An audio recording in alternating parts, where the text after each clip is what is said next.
that there are a lot of good fans, and I think it's important for people here to know what you're doing with the Underground Forum and your promotion there, which is actually really cool about the flyaway, and that is real, right? Well, yeah, it's real. Okay. I'm a big supporter of the fans. The fans have been great to the UFC. UFC fans, while they can be vicious and brutal sometimes, are hardcore, great fans. And not only just this thing that I'm doing for them. I'm throwing a party on St. Paddy's Day in Boston, and I got the House of Pain back together. They're an Irish-influenced rap group who haven't played together in 13 years. And I got them back together, and they're going to play. I rented out the Roxy in Boston. They're going to play the Roxy in Boston, and you can't buy tickets to it. We're doing giveaways to the fans to come and see this thing. So not only that, but for all the free fights that we put on television, whether it's a pay-per-view event from London or the fight nights, I try to give back to the fans as much as I can. That's a campus concert. Huh? That's a campus concert. A what? No. Campus. You're not a House of Pain fan, Kevin? Not really. I like the House of Pain. That's why I'm taking charge. I think Kevin's more 50 Cent. But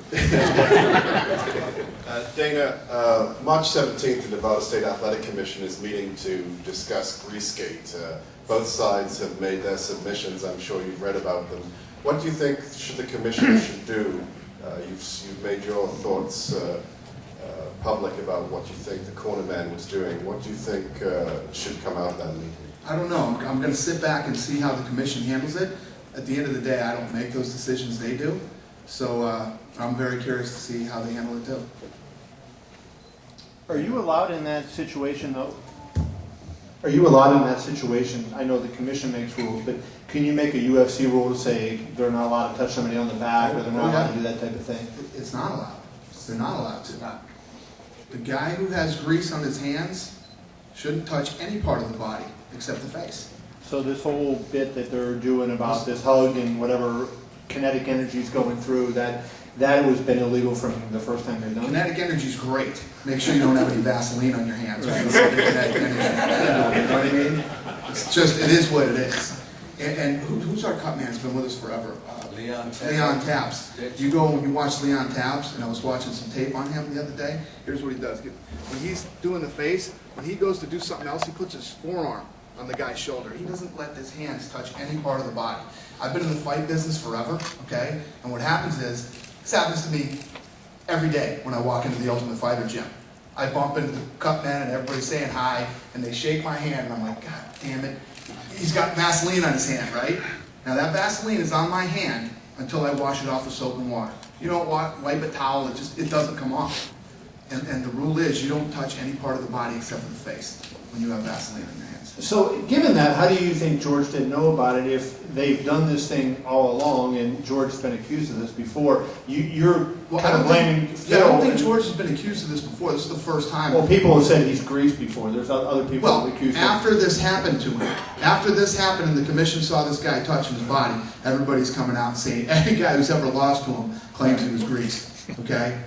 Listen.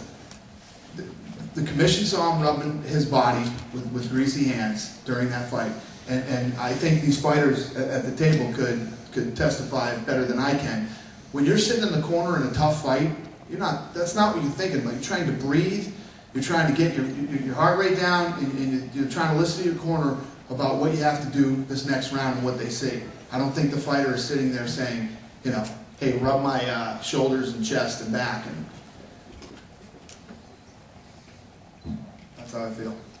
Dana, you said that if Quentin wins this fight, that he'll be next in line to fight Rashad, that Keith will be stepping up that ladder if he wins this fight. How soon can we expect to see Rashad defending that light heavyweight title? Real soon. Depending on who wins this fight, no matter who wins, either way, Rashad will be fighting this summer. Dana, what's the plan with Columbus? Do you guys plan on coming back every year, or are you going to take it on a case-by-case basis? We love it here. Every time we've come here, it's been successful. One of the best events we've ever had. And I say this all the time. When you go into our offices and you look at everybody's screensaver, when we did that Couture Sylvia fight here, the crowd shot here was insane. The energy in the building was insane that night. It's on everybody's computer. and the UFC offices. And yeah, we love it here in Ohio. We love the fans here. It's a great place. We hope we keep coming back every year, and this is a regular thing. Have you considered any? And Yeah, he's have a lifetime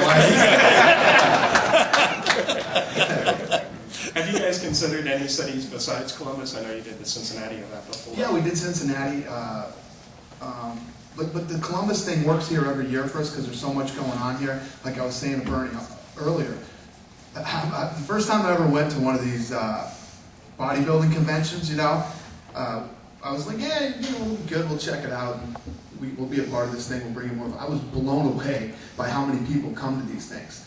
I had no idea, and I was saying to Bernie earlier, you know, people who wouldn't originally come to the UFC will be in town that weekend, and people who wouldn't go to the Arnold are in town that weekend. So it's a pretty good marriage. So I'm pretty confident we'll keep doing it.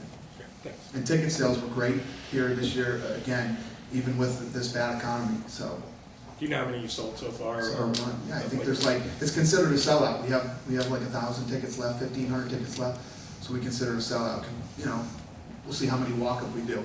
This year in Las Vegas, which I know, you know, Kevin probably knows better than anybody, but these big conventions that come into town every year, they just did the Magic Convention, it was a ghost town. You know, things aren't like they were a year ago.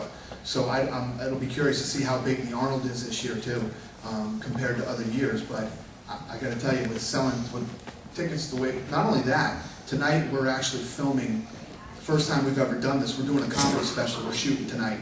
Joe Rogan is in town, and we did a deal with Comedy Central to do a Joe Rogan show. So tomorrow and Friday we're shooting that. Or even a belt, is that strictly up to the commission, or does UFC have any say in it? No, we have no say, and I don't think that'll happen. I don't think that'll happen. Listen, I honestly do not believe that George St. Pierre was in on some greasing, I don't think that they planned to go in there, grease George St. Pierre up to win the fight. The body was winning the stand-up, he didn't need the Vaseline, okay? I believe that the corner man was rubbing Vaseline on him when you're not supposed to rub Vaseline on a fighter. End of story. You know, I don't think that George should lose his title or have his legacy tainted because some guy was rubbing his hands all over. After that fight, you said BJ should just stay at 155. Depending how this turns out with the ruling, does that increase any kind of chances of a BJ Penn GSP3, or is that still dead in the water? Yeah, I don't think that the guy, you know, putting his hands where he shouldn't have put his hands really changed the fight in any way, you know. I know that sounded creepy, but you know what I mean. Yeah, he was winning the fight. Stand up on the ground.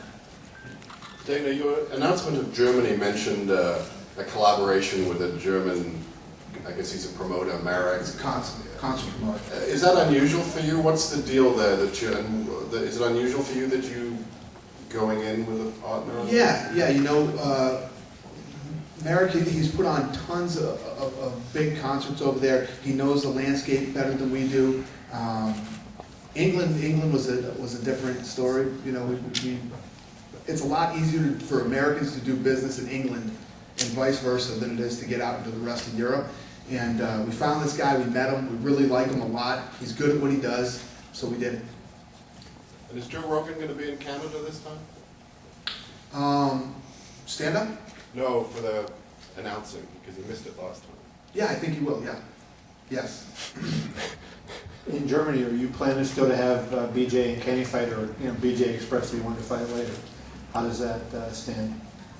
I am flying to Hawaii next week, I think, and I'm going to meet with him to talk to him, figure it out. Hey Dana, can you give us an update on Forrest's health and where he fits in the light heavyweight division, the title hunt? His hands got better. He's been working out, grappling. He hasn't started punching yet. He had surgery, obviously, on his hand, and he hasn't started punching yet, but he's grappling. And then the follow-up to that, Quentin, how badly would you like to get Forrest back in the octagon for a rematch? I would love it. That's actually the fight he asked for after this fight.